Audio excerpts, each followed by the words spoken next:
तो hello students, जैसे कि हम लास्ट लेक्चर में मिले थे और हमने वहाँ पे पढ़ा था सेल के बारे में, है ना। तो आज हमारा क्या है, लेक्चर 2। क्या है आज हमारा लेक्चर 2 स्टार्ट है, जिसमें हम पढ़ेंगे सेल एक्चुअली में बना किस चीज़ से है ना। मतलब सेल के अंदर क्या क्या चीज़ें होती है। जैसे ये देखो, ये सेल है, तो हम पढ़ें तो इसमें क्या क्या चीज़ें होती हैं इस बारे में पढ़ना है हमें। तो देखो, सेल ना 3 चीज़ों से बन के बना है, ये हमें याद रखना है, ठीक है ना। 3 चीज़ों से। पहली प्लाज्मा मेम्ब्रेन। कौन सी मेम्ब्रेन? प्लाज्मा मेम्ब्रेन, ठीक है बच्चों। और सेकंड न्यूक्लियस। न्यूक्लियस भी होता है ना, हमने एक्टिविटी में भी देखा था, है ना। Third cytoplasm. ये 3 चीजें होती हैं। अभी देखो, तुम्हें ये 3 चीजों के नाम तो पता चल गए। अब मैं बताती हूँ कैसे, मतलब सेल का स्ट्रक्चर एक्चुअली में होता कैसे। लाइक ये देखो, ठीक है, समझो एक सेल है। ये क्या है? एक सेल। अब ये जो इसकी आउटर कवरिंग है ना बेटा, ये है प्लाज्मा मेम्ब्रेन। ये है प्लाज्मा मेम्ब्रेन। अच्छा, और इसके अंदर एक न्यूक्लियस है और ये है साइटोप्लाज्म। इस पूरे स्ट्रक्चर को हम कह देते हैं सेल। क्या कह देते हैं? सेल। ये है प्लाज्मा मेम्ब्रेन। प्लाज्मा मेम्ब्रेन को शॉर्ट में पीएम भी लिखते हैं बच्चों, ठीक है। और ये है न्यूक्लियस हमारा, और ये है साइटोप्लाज्म, ठीक है ना। इतना समझ आया? फटाफट से इतना नोट करो, मैं आगे कराती हूँ फिर। आई होप इतना नोट हो गया होगा। चले आगे, चलो। अब हम पता क्या पढ़ेंगे? अब हम पढ़ेंगे कि प्लाज्मा मेम्ब्रेन क्यों जरूरी है सेल के अंदर, है ना। अब हम प्लाज्मा मेम्ब्रेन के बारे में पढ़ते हैं। चलो,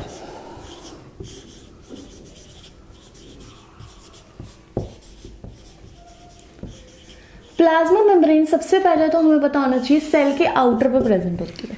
कहाँ होती है प्लाज्मा मेम्ब्रेन? सेल के आउटर पे। आउटर मोस्ट लेयर होती है सेल की, ठीक है। क्या होती है? Outermost layer of cell, ठीक है ना बच्चों। सबसे आउटर वाली लेयर होती है प्लाज्मा मेम्ब्रेन हमारी। अच्छा, इसको हम क्या कह देते हैं?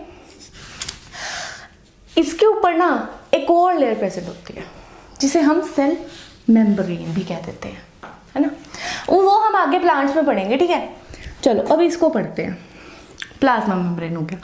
ये क्या होती है? आउटर मोस्ट लेयर होती है। सबसे इंपॉर्टेंट पॉइंट है कि ये बाहर प्रेजेंट होती है सेल के, ठीक है। उसके बाद सेकंड पॉइंट है कि ये ना हेल्प करती है अंदर से बाहर सेल के चीजें जाने में, ठीक है। जैसे सेल के अंदर कोई चीज आ रही है तो ये उसमें हेल्प करेगी, सेल के बाहर कोई चीज आ रही है तो ये उसमें भी हेल्प करेगी, ठीक है। तो इसीलिए इसको पता क्या, ये सिलेक्ट करती हैं चीजें। लाइक कि ये चीज सेल के अंदर जाएगी, ये चीज सेल के बाहर जाएगी, वो ऐसे सिलेक्ट करती है। तो इसे इसीलिए हम क्या कह देते हैं? सिलेक्टिवली परमिएबल मेम्ब्रेन भी कह देते हैं, ठीक है।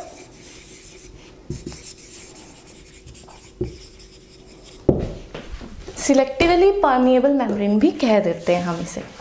अच्छा, अब वो सिलेक्ट करती है चीजें कैसे अंदर बाहर, और किन चीजों का अंदर बाहर करती है, अब हम वो पढ़ते हैं। देखो, सबसे पहले किन चीजों का? CO2 and oxygen. इन 2 चीजों का आदान प्रदान करती है। इन 2 चीजों को क्या करती है? अंदर बाहर करती है। अब इन 2 चीजों को अंदर बाहर कैसे करती है ये भी देख लेते हैं। चलो पहले इतना नोट करो।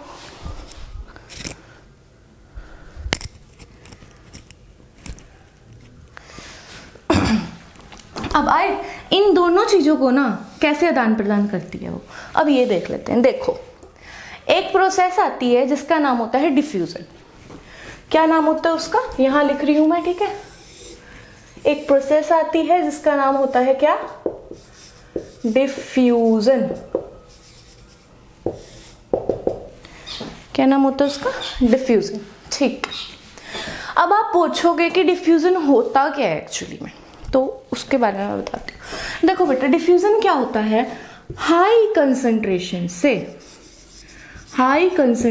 से लो कंसंट्रेशन में ट्रेवल करवाती है मॉलिक्यूल्स को, ठीक है। गैसेस को हाई कंसंट्रेशन से लेकर लो कंसंट्रेशन में वो करवाती है मूव।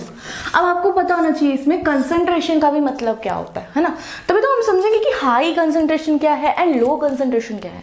तो अब इसमें कंसंट्रेशन का भी मतलब समझ लेते हैं। चलो कोई बात नहीं। अब कंसंट्रेशन क्या होती है, कंसंट्रेशन को ना मैं आपको एक एग्जाम्पल से समझाती हूँ, ठीक है। जैसे हमने वाटर लिया, उसमें सोल्ट ऐड किया 2 से 3 स्पून, ठीक है, आपने वो तो पढ़ा ही होगा। अच्छा, हमने वाटर लिया ना, उसमें सोल्ट ऐड किया, तो वो दोनों क्या बन गए, एक सॉल्यूशन बन गया सोल्ट एंड वाटर का। उसमें जो वाटर ऐड है और क्या कहते हैं सोल्ट ऐड है, उन दोनों को अलग अलग टर्म दी जाती है, solute and solvent. Okay, solute जो कम मात्रा में डले एंड सॉल्वेंट जो ज़्यादा मात्रा में डले। तो अब ये बताओ मेरे को कि वाटर ज़्यादा मात्रा में है कि नमक। ऑब्वियसली यार नमक ज़्यादा, वाटर ज़्यादा मात्रा में है ना, और नमक कम मात्रा में है, तो वाटर को हम सॉल्वेंट बोलेंगे, ठीक है, और सॉल्ट को हम सॉल्यूट बोलेंगे। अब बात आई इसमें कंसंट्रेशन की।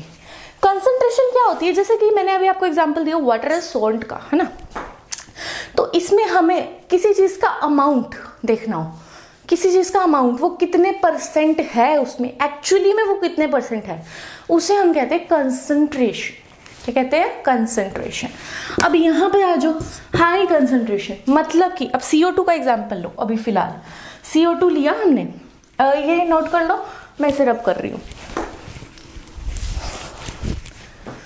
ठीक है, इसे रब करके फिर समझाती हूँ अच्छे से।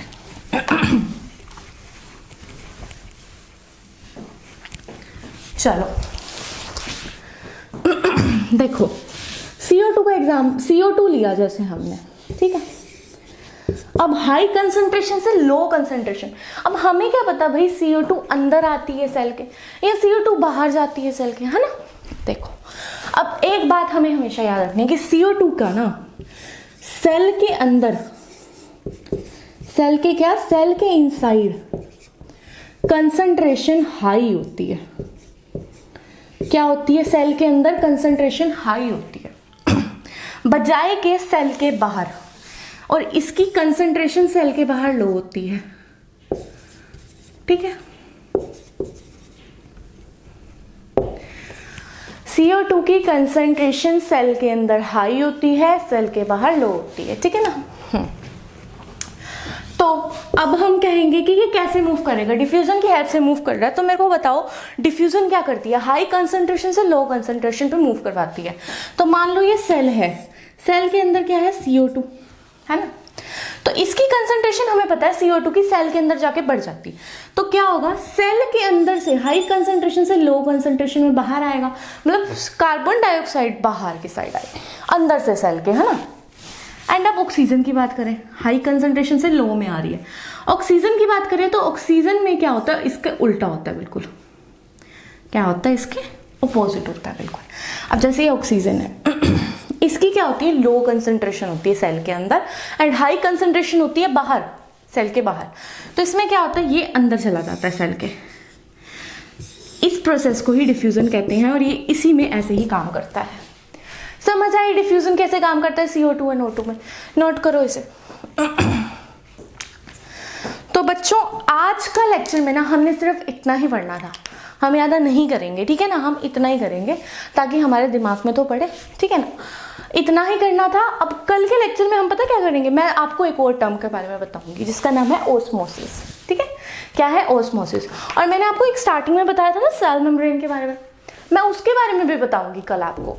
तो कल का लेक्चर हमारा होगा ऑस्मोसिस एंड सेल मेम्ब्रेन के ऊपर, ठीक है बच्चों।